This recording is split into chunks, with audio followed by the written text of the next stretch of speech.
Dans cette leçon, nous allons ajourer la partie supérieure de notre corps de bague de façon à laisser la place au chaton. Pour ça, j'ai ouvert le fichier bague solitaire début leçon 4. Je vais maximiser la vue de face ici et activer le calque image ici. Je sélectionne l'outil Zoom Fenêtre, clic gauche ici et je dessine une petite fenêtre sur la partie qui nous concerne. Nous allons commencer par dessiner cette ligne oblique ici. Cette ligne oblique va nous servir de référence pour un solide de révolution. Un solide de révolution donc fait tourner cette ligne autour de l'axe Z pour créer un solide à la forme conique. Une fois ce volume conique créé, nous allons supprimer la partie qui est en interférence, qui intersecte avec le corps de la bague. C'est ce qu'on appelle une opération booléenne dans Rhino et plus précisément ici une différence booléenne. Nous allons soustraire en fait le volume du cône de la bague. Pour ça, je me tourne vers mes calques ici et là je crée un nouveau sous-calque et on va l'appeler chaton ici. Donc là, je l'active et je vais changer sa couleur. Et là, je vais sélectionner une couleur magenta par exemple. Je désactive le calque solide ici et pour créer cette ligne, nous allons employer une technique simple qui consiste à créer une ligne et la déplacer. Il y a plusieurs méthodes pour le réaliser. La première chose que je vais faire, c'est vérifier que la contrainte de projection est active. Cette contrainte force la construction de géométrie sur la planche à dessin, sur le plan de construction. Donc, et évite une accroche aux objets, si tant est que ces objets soient positionnés hors du plan de construction. Donc projeté est ici important. Nous nous tournons ensuite vers les outils de création de lignes polylignes. Nous les trouvons ici et je clique gauche sur le petit triangle en bas pour faire apparaître toutes les commandes et je sélectionne ligne à partir du milieu ici, ligne à partir du milieu, clic gauche. Ensuite, je vais faire attention à mes accroches et m'assurer que l'accroche fin est active. Je désactive ici l'accroche centre, je désactive toutes les autres. Donc ici, j'ai l'accroche fin et l'accroche projection qui est active. L'accroche fin va nous permettre de nous accrocher à l'extrémité ici, donc de la section effilée de la bague. Donc là, je vois, j'ai un commentaire ici, projection de fin, et là, je clique. À ce stade, je vais positionner donc cette ligne et je vais choisir une dimension de 2,5 mm ici, donc 2,5 entrée.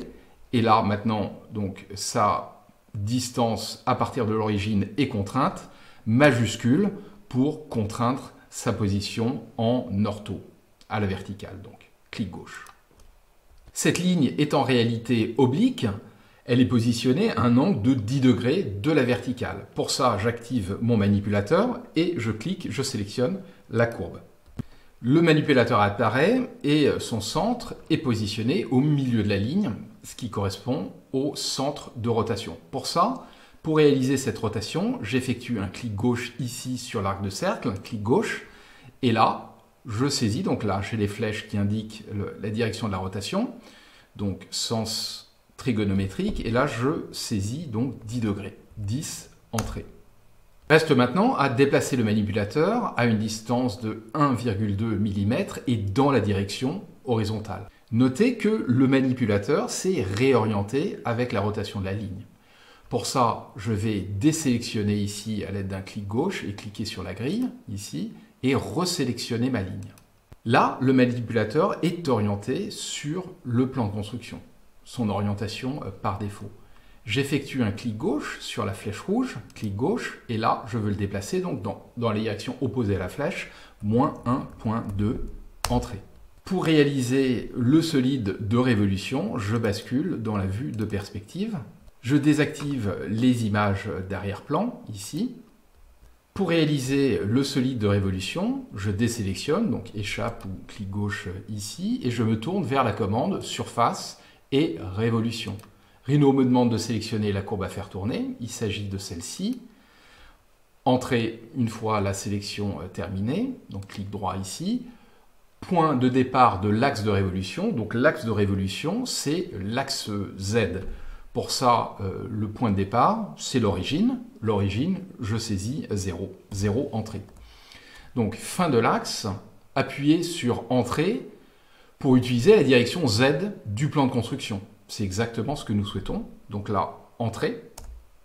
Et donc Rhino me demande de sélectionner un angle de départ et un angle d'arrivée. J'ai aussi la possibilité de cliquer sur cercle entier pour réaliser une révolution à 360. Et c'est ce que je vais faire. Clic gauche ici. Le cône de révolution est créé. Néanmoins, il s'agit d'une surface et cette surface est ouverte, comme nous pouvons le constater. Pour la fermer, je me tourne vers les outils solides, solide et boucher trou plan. Solide et boucher les trous plans. Je sélectionne ma surface et Entrée. Nous pouvons maintenant réaliser la différence de solide. Pour ça, j'active le calque solide ici et je me tourne vers les outils de modification de volume, les booléennes ici. Donc là, je clique long sur la petite flèche et je sélectionne différence booléenne. Rhino me demande de sélectionner la surface ou la polysurface sur laquelle nous allons opérer. Il s'agit ici du corps de la bague. À ce corps de bague, nous allons retirer un volume. Je le sélectionne ici et Entrée pour passer à la sélection des objets qui vont venir découper en quelque sorte notre volume ou réaliser la soustraction. Je sélectionne ici notre forme conique et Entrée. Donc est-ce que je veux effacer l'original? Ici, je dis oui. Cette leçon est maintenant terminée. Nous avons vu comment créer un cône tronqué à l'aide d'une ligne et employer ce cône tronqué pour réaliser donc une différence booléenne avec, ici en l'occurrence, le corps de bague.